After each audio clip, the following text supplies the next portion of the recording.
Welcome to watch the episode 3 of Bloody Noodle Games. I'm Daniel, and you are watching my latest game, PMC Clicker. If you are new to this series, no need to worry. We are still so early in the episodes that I will be repeating the old, so that newcomers to the series may understand what the game is all about.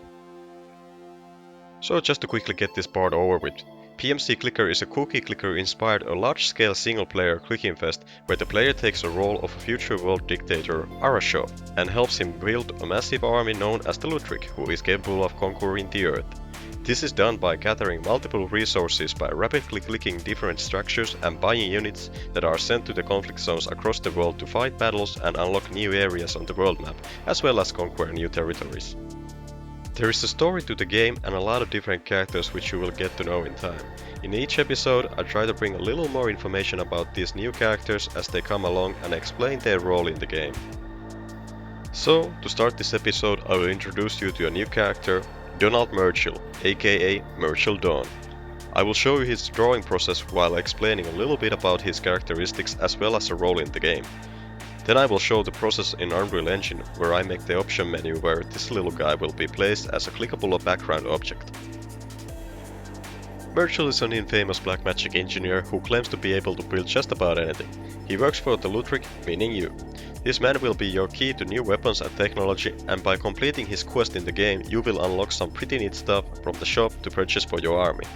However, he is not the only person capable of building special weapons, as there are others working in the same field of business who might interest you more. Half of the game is about making choices, and throughout your gameplay you get to meet a bunch of different characters who will be offering you a choice to work with them, and whether you want to do so will have an impact to the game, how you will be experiencing each gameplay. Merchill, for instance, is going to ask you to help him gather some rare resources so that he can build you your very first atomic bomb, which is capable of destroying specific targets within blast radius by targeting human DNA. Whether you want to take on this quest is totally up to you. Refusing to help some characters might have some consequences, and some characters might even rebel against you and become your enemy. However, in this case, refusing Merchill won't do anything bad for you, since the man is working under you to begin with. Merchill has a very snappy attitude. Since he is known to be one of the world's most famous scientists/engineers, he likes to think of himself as his own boss despite working for Lutric. Arashov, however, does not care how Merchill thinks of himself as long as he can produce results that pleases him. To gain Merchill Dawn to your team, you first need to hire him.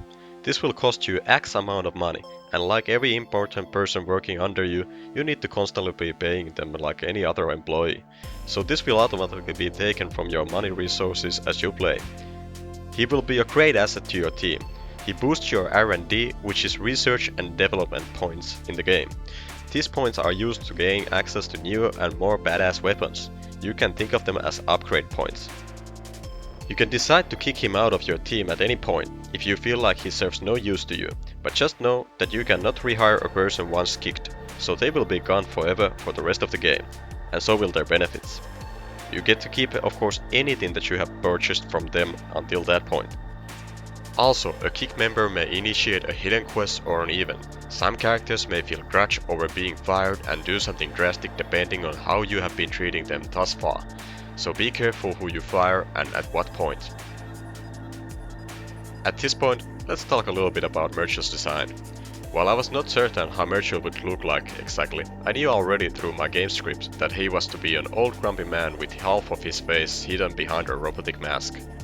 If you wonder why I started my drawing in a more feminine way, this is because it is much easier for me to approach a male character by starting them as females and work my way from there.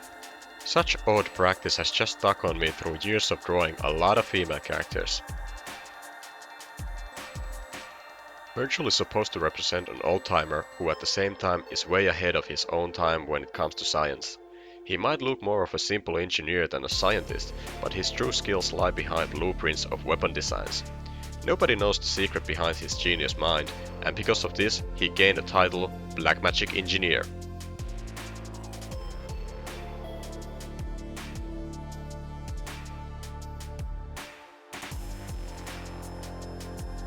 And finally, here we have a finished version of Merchill Dawn.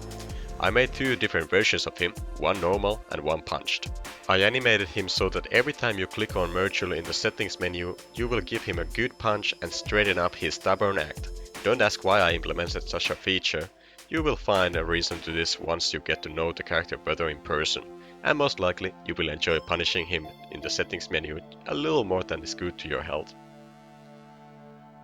I ended up changing the buttons a little and relocate the soldiers and Arashov in the main menu screen. I will be adding moving flags and a burning city animations in a future episode. Here you can see me playing with animation sprites, just testing things out for the future purposes. I believe that is everything that main menu screen will keep inside it. Of course the game logo is still missing, but that thing is not yet done since PMC Clicker is just a project name at this point, and the name of the game might change in the future. You can see in the settings menu that there are two funny looking buttons near the music and sound texts. These are icons to mute the sound and the music for the game. I wanted to have something out of the ordinary since visuals and the art is what makes PMC Clicker special. It has its very own unique style to it. Normally the game is black and white, but some things might be highlighted with colors to balance the grim dark look of things. Now the player is capable of changing the monitor resolution. The setup for these buttons are not final however. Just like the main menu screen, I will be relocating things until I find a suitable looking place for them. Also, there will be more art in the settings menu so that it doesn't look so pale and empty as it is right now. That wraps up everything for the episode. I believe on the next week we will be getting to take a look at the extras button. It will be a place for bonus content and unlockables of the game, so stay tuned for that.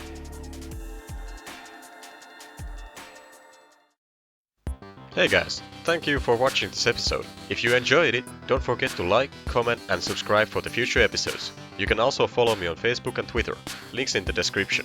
See you next week!